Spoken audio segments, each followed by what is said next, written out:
Hi, we're at Station 11 again with Captain Howarth, and we're going to go over our friendly firefighter demonstration for everyone out there. Captain Howarth, as you can see, is wearing her regular uniform.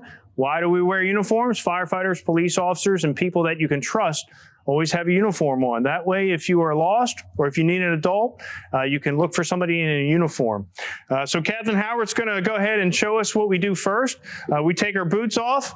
When we get a call, we take our boots off first, and then we put our Nomex hood. If you've ever seen a NASCAR race, their outfits are made of Nomex, and so that is the same material that we use to protect our head and protect our ears.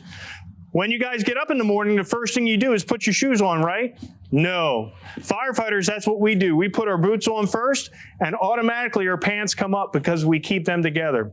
And why do we have suspenders? Does anyone know why we have suspenders? We have suspenders so our pants don't fall down.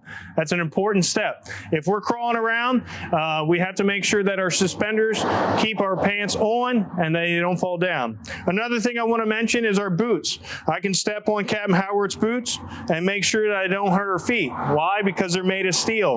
We have steel protecting in our shank and also in the top of our shoes. That protects our feet. We also have built-in knee pads. Again, firefighters, when it's time to do their job, they have to be crawling sometimes. Stay low, and we're going to stay low under the smoke. So sometimes we're going to be crawling. Our next material is going to be the coat. As you can see, the coat has 3 layers. The outer layer is like a raincoat. It protects us from water and heat, and it protects us. It has some puncture resistance. In addition, the inside is like a blanket. Blankets typically keep you warm. This thermal layer keeps us cool. And then finally, the third layer is air. Believe it or not, air is an excellent barrier for us, and it keeps the heat away from our body. Our pants are designed in the same format. Captain's going to go ahead and put that on. As you can see, Captain Howard still looks the same, nothing out of the ordinary. Just like a lot of your shoes and your pants and some of your clothes, we have Velcro and we have buttons and zippers and snaps. So it works out very well. All right, so a lot of her body is protected. Our feet are protected. The legs are protected. Her body's protected. What's missing? That's right. We're missing some head protection and some hand protection.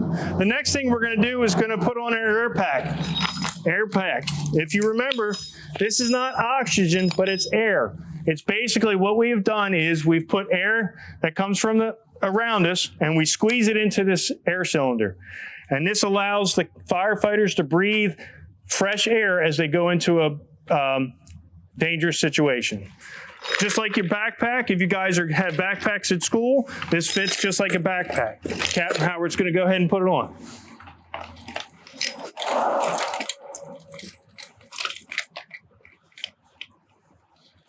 Just like an airplane or any other thing, we have a buckle at the waist. We tighten it up. We also have straps that go over the shoulder, and that gives it sits on the back of the bag. All right, so what you're going to hear is you're going to hear a bell, and then you're going to hear some chirps from our computer. On her right side, you can see that she's holding the computer, and this provides us the ability to see how much air we have. All right, so now firefighter Captain Howarth is getting ready to put her air mask on. This is where a firefighter does change, and it might become a scary situation.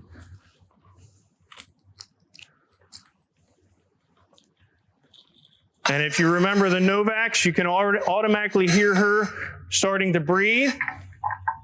Boys and girls, it's just like Darth Vader in Star Wars. You can hear her breath.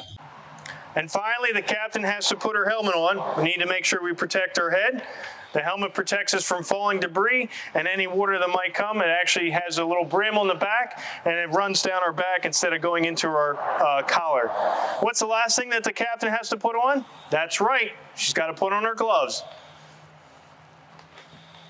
All right, so as you can see, our friendly firefighter is dressed and ready for that serious situation.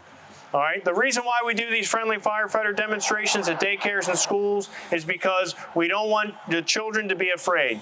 All right, so if you're watching this, if you see a firefighter that's dressed like this in a bad situation, you're already going to be scared. We want to make sure that you come to us because we're going to be looking for you.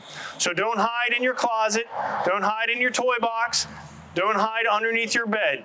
If you see a firefighter in your house and you're already in a bad situation, you need to come out so we can take you out into safety. Thanks a lot for watching this friendly firefighter demonstration, and be sure to check out our YouTube page for additional videos.